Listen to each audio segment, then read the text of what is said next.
Go through your study guide. This is for the chapter 4 test that you have coming up. So number 1 on your study guide says, how are weather and climate different?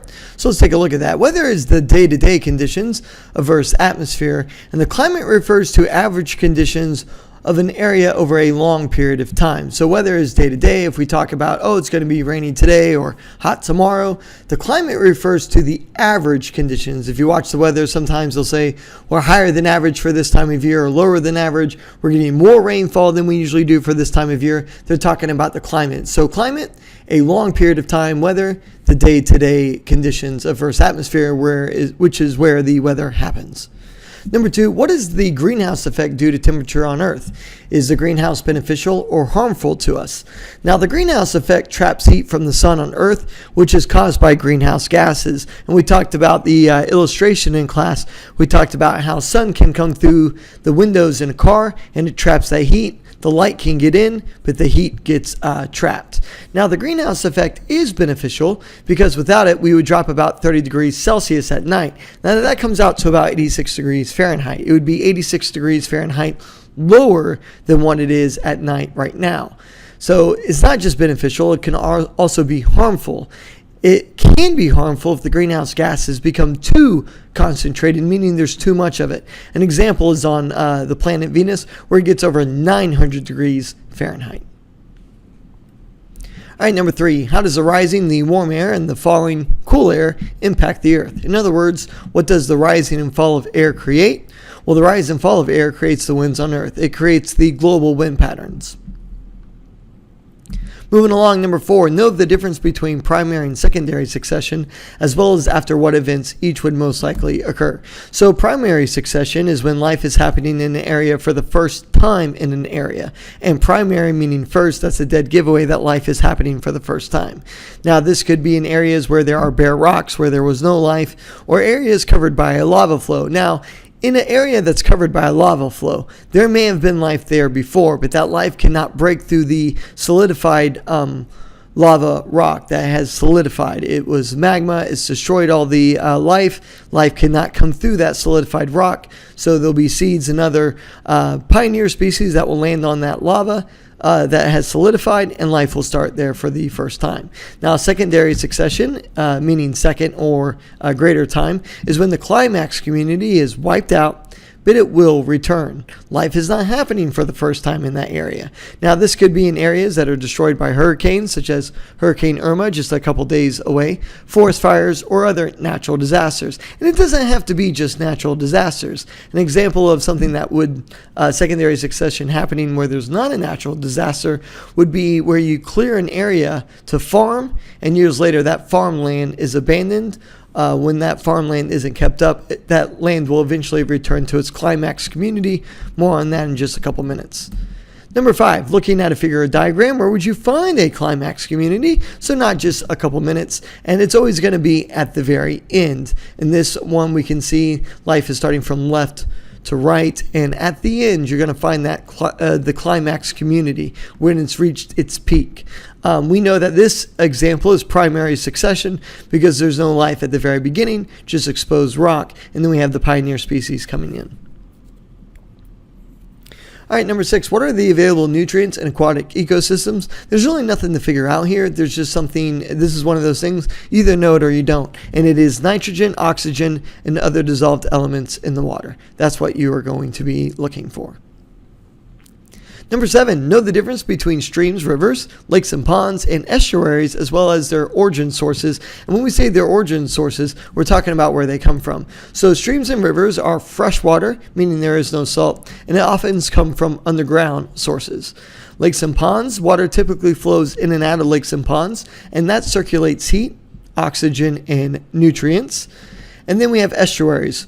This is where rivers meet the sea and is a mixture of freshwater and saltwater. So estuaries are a special type of wetland area. It's where freshwater and saltwater meet. Know the zones of the ocean and the characteristics of each zone. This is one of those things. You either know it or you don't. Make sure you study this carefully.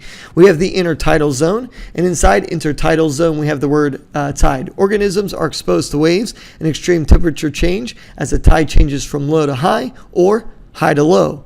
Here, barnacles and algae attach themselves to rocks. Then we have the coastal section of the ocean. And here we have coast, extends from the low tide mark to the outer edge of the continental shelf. Here, areas are brightly lit and is often supplied by nutrients from freshwater runoff from land. Then we have the open ocean, and more than 90% of the ocean is considered open ocean. The depth starts about 500 meters out and ranges to over 10,000 meters deep along the trenches. And the open ocean is divided into the photic and aphotic zone. Here, scientists have done us a favor. Photic, we know the word photo is there. We know photo meaning light. Aphotic, we have the prefix a, which means not. Photic meaning, or photo meaning light. So we have two zones, one split into the light zone, one is split to the dark zone. In the photic zone, open ocean has low nutrient levels, so it supports a small species of phytoplankton, occurs in the top 100 meters of the ocean, and because it occurs in the top 100 meters of the ocean, we know the sunlight can reach this area. In the aphotic zone, here in the dark, food webs are supported by autotrophs using chemosynthesis, and there's no photosynthesis happening here because it's a aphotic zone, which means no light, so they have to use chemosynthesis, making their food from chemicals.